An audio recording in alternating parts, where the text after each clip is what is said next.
So I managed to get some free time to get the PlayStation put back together again, and I've done the whole heat gunning the motherboard and putting the new thermal paste on, so let's fire it up and see what we get. So I've got all the cords hooked up here, so just flick the switch at the back, so we've got power, and turn it on, see what we get. Yep, and unfortunately with this one I'm still getting the yellow light of death, and I've actually taken it apart maybe about 3 times now, completely stripped it and gone over the motherboard again with the heat gun and just spent a bit extra time on different components. But yeah, unfortunately with this one I just cannot get it to boot up normally, so yeah, that's basically just the risk you run when you buy these second-hand faulty consoles. You're not always guaranteed to get them working again, and likes with this one here, yeah, still faulty even after spending probably about 2 hours in total stripping it down and trying to get it working again. So yeah, despite what everyone thinks, there are some times when I can't fix these consoles, so yeah, this is a perfect example of one of them.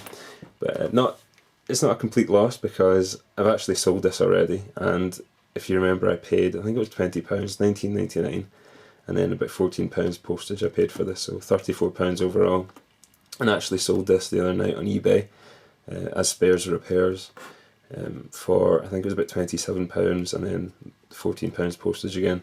I think it was £41 total. So overall I've made my money back. I think I've probably actually made about, you know, a few quid profit in the process as well. So yeah, managed to get all my money back, and I've had a shot at fixing it as well, so not a complete loss. So, and the other thing as well, even if you do buy these old faulty consoles and you can't get them working again, you're always pretty much guaranteed to get the money you paid for it back. If you bought it faulty, then the chances are you can sell it on for faulty spares repairs for pretty much the same as what you paid for it, and yeah, you're not going to really lose any money of it.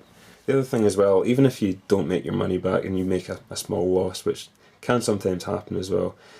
I mean, the likes of this here, I wasn't really that familiar with the PlayStation 3, so at least from buying this one, I've now got the experience of tearing this thing apart and kind of working out how it all goes together. And if I do buy another one in future, then obviously I'm going to have that bit of knowledge that I wouldn't have otherwise had. So yeah, there is one thing I was going to point out, and I didn't actually test this, I didn't find out about it until maybe the second time I was rebuilding it, and one of the other causes for the yellow light of death can sometimes be the power supply. And what I'll show you in the following clip is just a really easy, quick way of testing to see if the power supply is the cause of the error. And it's really something you should check. First of all, power supply is really easy to get to. You just take this top part off here and take the screws out, and you can gain access to it really easily. But yeah, I'll show you in the next clip here.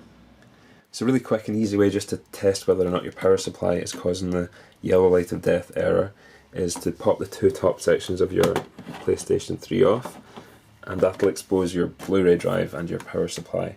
And it's your power supply you're going to be testing just to make sure it's supplying the correct voltage to the motherboard beneath.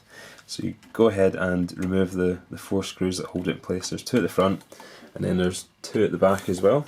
So you just remove them, and then you'll be able to gently lift the power supply up. And there's a connector at the front, you just leave that hooked up, and then there's one at the back as well. So you just leave them connected for now. What we're interested in is that it's supplying the correct voltage to these 2 pins here. So I'll flip it upside down, you can see there's another connector there, that's where those pins stick into.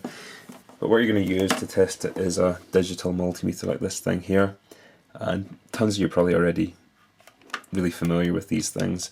If not, you can pick them up from Amazon or eBay, or basically any hardware or electronics store should have them. They're usually really cheap as well, usually about £5, $5, even less, and really easy to use. If you're not familiar with it, you can just Google multimeter tutorial and you'll probably get tons and tons of information on using these things.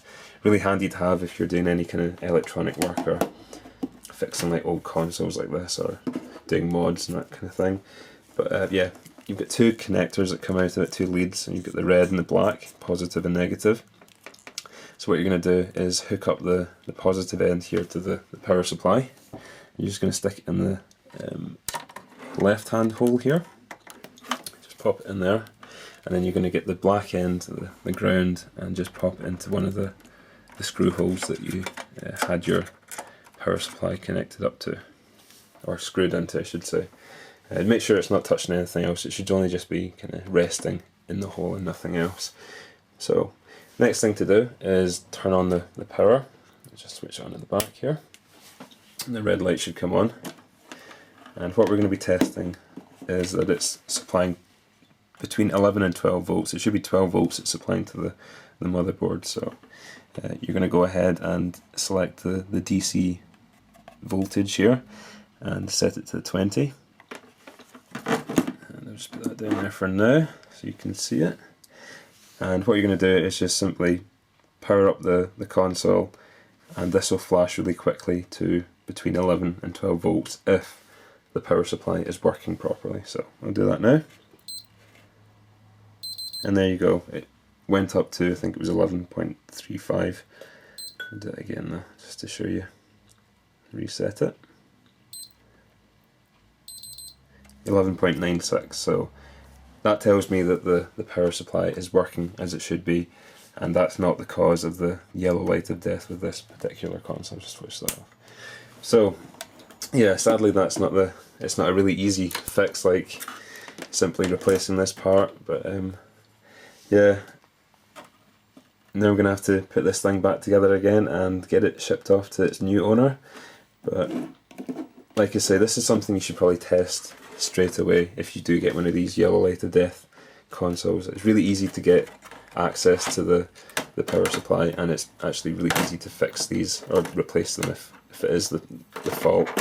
You can usually buy these on eBay for, I don't know, like £8–10 delivered, really cheap, and it saves you the hassle of tearing the whole console apart as well.